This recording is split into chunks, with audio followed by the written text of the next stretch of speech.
धारपांची अ, ब, क ही वैज्ञानिक दीर्घकथा अत्यंत महत्त्वाची आहे. ही एका हुबेहूब माणसासारख्या दिसणाऱ्या रोबोवर आधारलेली आहे.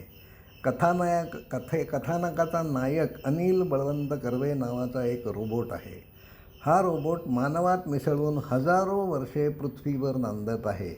तो पृथ्वीवर किती काळापूर्वी आला हे त्यालाही माहीत नाही. त्याचे जीवनव्यवहार सौर ऊर्जेवर चालतात. त्याला वेगळ्या अन्नाची गरज नाही. तो बलवान आहे, वेगवान आहे. त्याला कोणताही अपघात कधीच होऊ शकणार नाही. त्याला परिस्थितीचे उत्तम भान असल्याने वेगाने येणारी गाडी किंबहुना बंदुकीची गोळीही त्याच्यावर आदळण्याआधी तो त्या मार्गातून स्वतःला सहज बाजूला करू शकेल. तशा प्रतिक्षिप्त क्रिया करण्याचे सामर्थ्य त्याच्यात आहे. बंदुकीच्या गोळीचा त्याच्यावर कसलाही परिणाम होणार नाही एवढी मजबूत त्वचा त्याला लाभलेली आहे. त्याची बाह्य त्वचा माणसासारखी दिसते, पण ती पेशींनी बनलेली नसून कोणत्या तरी अज्ञात धातूने बनविण्यात आली आहे. त्वचेचा रंग, चेहरा, उंची, शरीरयष्टी बदलण्याचे कसब त्याच्याकडे आहे. त्यामुळे तो पृथ्वीवरील कोणत्याही समाजात सहज मिसळून जाऊ शकतो. तो अत्यंत हुशार आहे.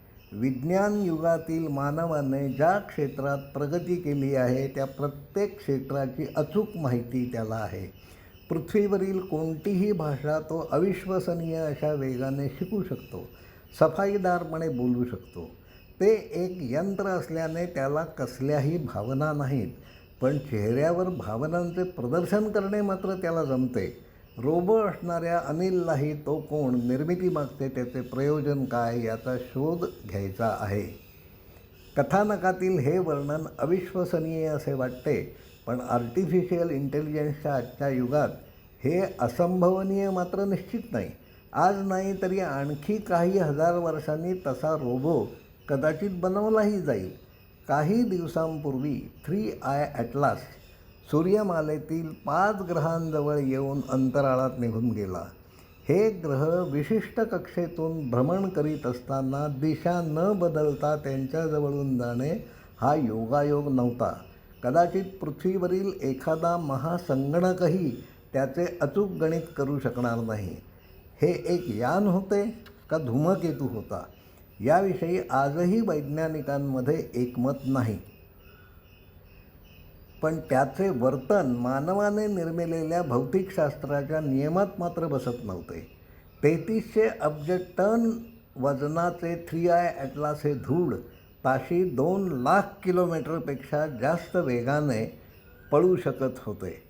पृथ्वीवरील मानवनिर्मित कोणतीही वस्तू एवढ्या वेगाने जाऊ शकत नाही. हे यान म्हणा किंवा धूमकेतू म्हणा हवे तर गुरुत्वाकर्षणाचे नियम पाळत नव्हते. सूर्याच्या दिशेने जातानाही वेग कमी करण्याचे तंत्रज्ञान या वस्तूला ज्ञात होते.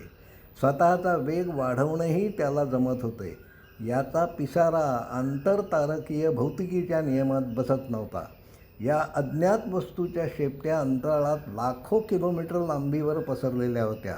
याचे वय 700 कोटी वर्षांपेक्षा जास्त असले पाहिजे. काही वैज्ञानिकांनी तसे मत नोंदविले आहे.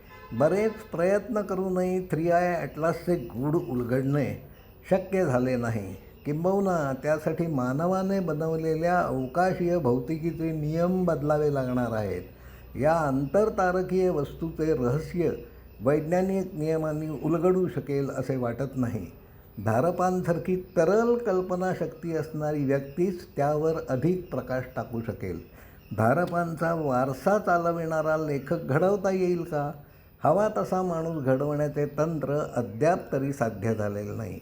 अज्ञात असणारा पण विश्व व्यापून दशांगुळे राहणारा नियंता उत्क्रांतीचा खेळ हा त्याचसाठी खेळत आहे का? या प्रश्नाचे उत्तर मिळणार नाही, पण ते शोधण्याचा प्रयत्न मात्र चालूच ठेवावा लागेल. मृत्यूच्या सीमेवर या धारपांच्या कथानकाच्या अखेरीला धारपांनी तसे सुचविले आहे. कुतूहल हे माणसाचे वेगळेपण आहे. जे प्रश्न पडतील त्याची उत्तरे शोधण्यासाठीची धडपड थांबविता येत नाही. विशिष्ट उद्दिष्ट साध्य करण्याकरता अनेक साहसांना सामोरे जावे लागते, तडाखे खावे लागतात. तरीही फार काही हाती लागतेच असे नाही. यालाच जीवन असे म्हणतात. हे आपल्यालाही पटत असेल असे मानतो. धन्यवाद.